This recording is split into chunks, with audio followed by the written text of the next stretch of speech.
जैसा कि हमने पिछले एपिसोड में देखा था, जियानन एकेडमी पर हमला हो गया था और जियाओयान ने उन सबको बचा लिया था। और इस एपिसोड की शुरुआत भी बिल्कुल उसी सीन से शुरू होती है जहां काफ़ी डिसेबल्स इंजर्ड पड़े होते हैं और कुछ लोग बात कर रहे होते हैं कि हुन क्लान ने एंशिएंट गोड्स केव को ढूंढने के चक्कर में काफ़ी प्लेसेस पर डिस्ट्रक्शन किया है और सोल हॉल के रूथलेसनेस के कारण अलायंस को भी इंफॉर्मेशन हासिल करने में नाकामयाबी रही है।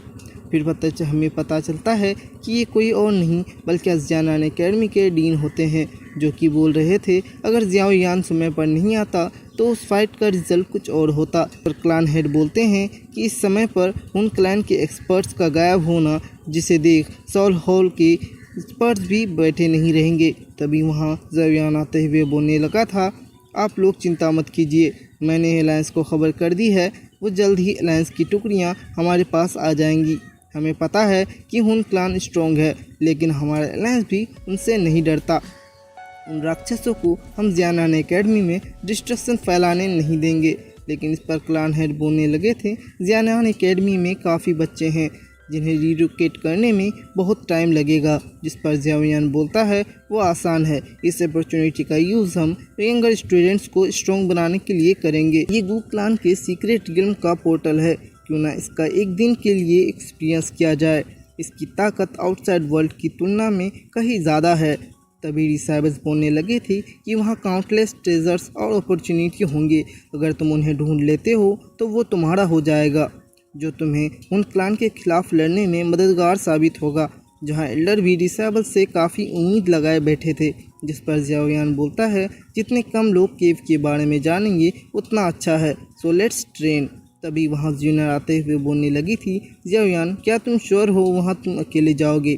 जिस पर जियाओयान बोलता है, हाँ बिल्कुल, यहाँ काफ़ी लोग कम हैं, लेकिन फिर भी आपको इस एकेडमी का ख्याल रखना होगा। और फिर जाते हुए बोलता है, तुम चिंता मत करो, मैं वापस ज़रूर आऊँगा।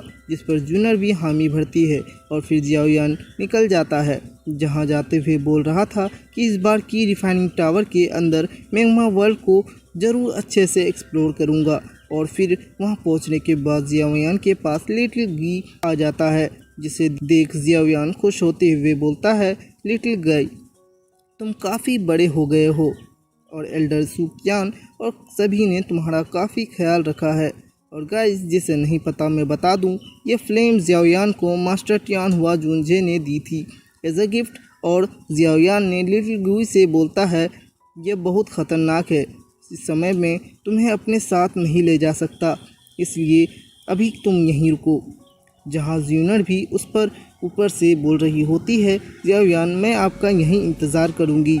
जिस पर जियाओयान बोलने लगा था, तुम चिंता मत करो, बस मुझ पर भरोसा रखो। और फिर लावा में कूद जाता है, जहां उसने जियाओयी से अपने ऊपर एक शील्ड बनाने को बोल दिया था। और अंदर जाते हुए बोलता है, अब मुझे देखना है आखिर अंडरग्राउंड में क्या छुपा है।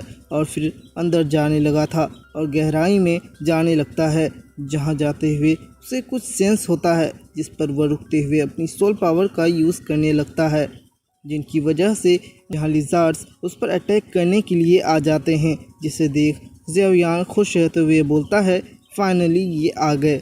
जहाँ वो सारे लिजार्ड्स जियाओयान को हर तरफ से घेर लेते हैं। और फिर एक लिजार्ड बोलने लगता है, ह्यूमन पीछे हटो, ये गोड्स केव है, गार्डियन को मत जगाओ वरना तुम्हारे लिए अच्छा नहीं होगा। जिसकी बात सुनकर जियाओयान तो काफ़ी शौक हो जाता है कि ये लिजार्ड्स हाफ सेंट लेवल तक पहुँच चुके हैं। और बोलता है कि कोई शक नहीं कि उस बार मास्टर याओ लाओ को यहाँ से कुछ सेंस हुआ था। जहाँ वो बोलता है कि गोड्स केव, लेकिन मुझे नहीं पता कि ये किस चीज़ की रक्षा कर रहे हैं। जिस पर यो लिजार्ड काफ़ी गुस्सा होते हुए बोलता है, ह्यूमन निकल जाओ यहाँ से वरना मारे जाओगे। जिस पर जियाओयान अपनी सोल पावर रिलीज़ करते हुए बोलता है, सॉरी लेकिन आज मेरा मूड नहीं है और मेरा मूड आज मैग्मा के बीच में जाने का है।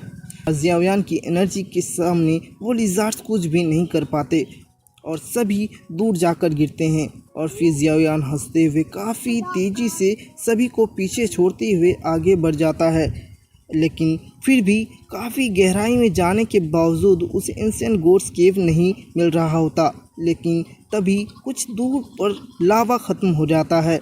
लेकिन वहाँ काफ़ी हीट वाटर होता है जिससे प्यूरिफाइंग डीमन लोटस फ्लेम भी आसानी से रेजिस्ट नहीं कर पा रहा होता, जिस पर ज़ियाओयान सोचता है क्या मैं पहुँच गया।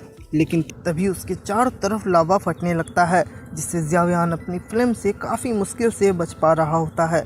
लेकिन ज़ियाओयान अपनी फ्लेम को और बढ़ाते हुए उस अंधेरे में देखने की कोशिश करता है जहां उसे एक केव दिखता है, जिस पर वो सोचता है कि ये कोर्स केव है या कोई और चीज़, मुझे उसे वेरीफाई करना पड़ेगा। और फिर वो उस बैरियर पर पैर रख देता है जिससे काफ़ी एनर्जी निकलने लगी थी और ज़ियाओयान एक अलग ही डायमेंशन में पहुंच जाता है।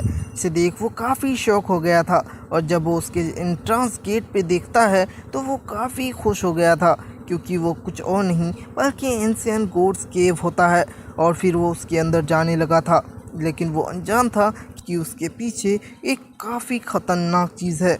और इसी के साथ हमारा ये इंटरेस्टिंग सा नोवेल एक्सप्लेनेशन वीडियो यहीं पर ख़त्म होता है। और गाइस मैं बता दूं कि ऐसे ही एपिसोड में डेली की कोशिश करूंगा अगर आप लोग सपोर्ट करते हो तो गाइस फुल सपोर्ट दिखाओ यार।